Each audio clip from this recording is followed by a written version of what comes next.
Alrighty, hello, welcome. So, you'll notice today that we don't have any weapon equipped. That would be because today we are looking at Lavos himself. So, looking at my build for Lavos, realistically, his abilities you can kind of meld however you really want to. The build that I have gone for in particular is just mainly a lot of range and a lot of strength. Now, this will become apparent later. The strength isn't really necessary, but it is nice to have a little bit extra damage going on with your abilities. So, also, you can ignore whatever the hell is going on up here with the energy. It should be 0. Lavos does not have energy.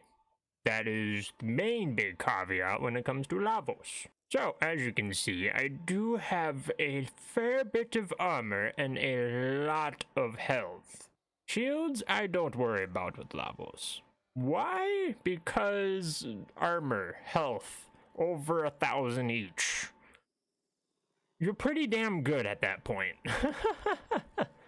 Now, the thing that makes my build with Lavos work so well is adaptation. This is the main bit of tankiness, we'll say, that makes my build with Lavos seem to work to me. Now, ideally, I would say you should have Rejuvenation on. Or some sort of D. Maybe you could go with a V if you really wanted. If you just wanted to go with a melee build, definitely go for a V.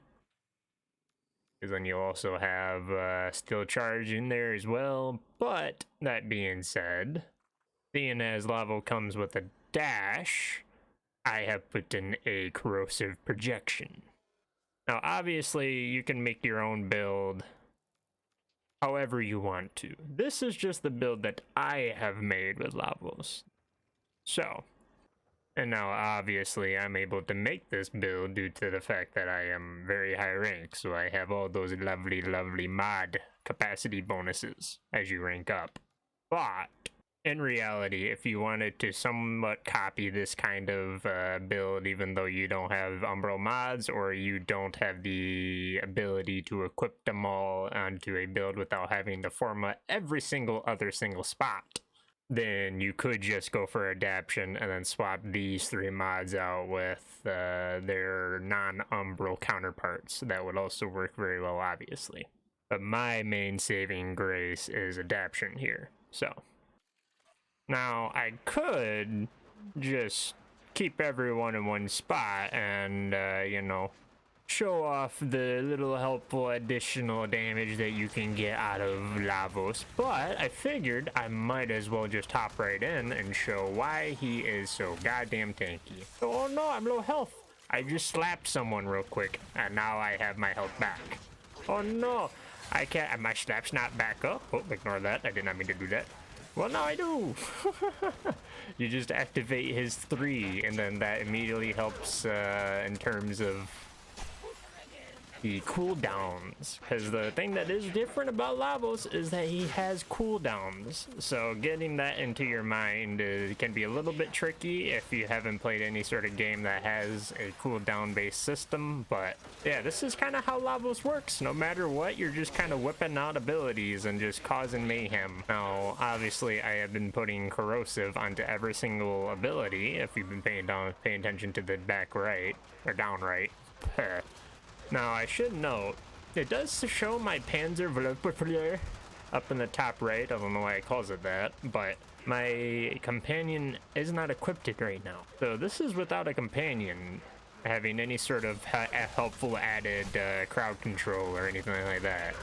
You can kind of just chill out in the middle of combat, not really give a fuck, and get knocked down every so often, but in the end, not a lot of people can do a lot to you. But going back to the element, I have been infusing my every single ability with Corrosive. That's because I like to armor strip the hell out of enemies.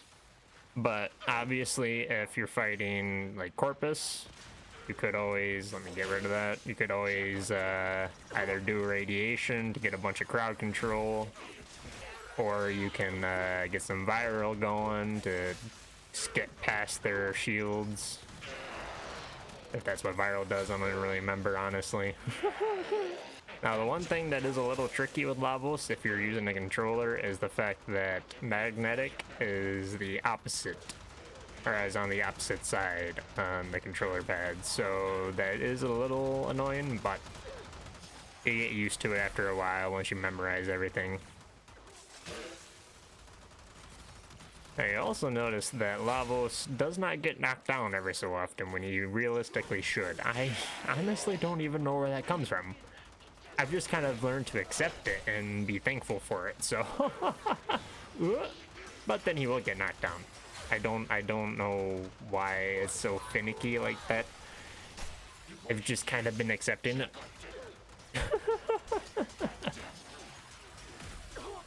But yeah. I used my gun to mow down one enemy so far,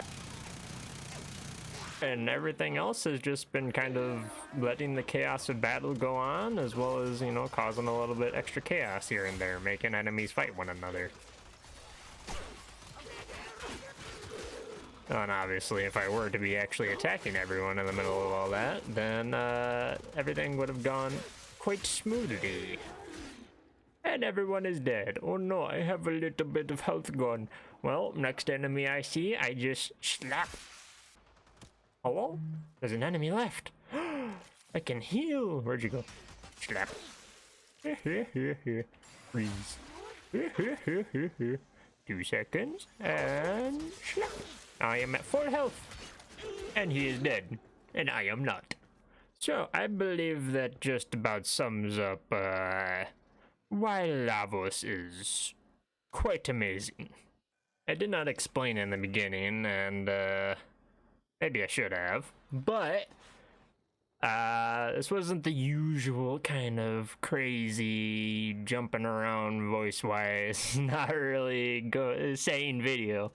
This was a little bit more sane than past, is what I'm trying to say, and that's because my throat is not feeling 100% up to it at the moment, so I hope you guys appreciate it and like this little bit more down-tone video, not so massive and bouncing off the walls and everything, so. But I still wanted to share the amazingness that is Lavos, so. Thank you for listening to my message.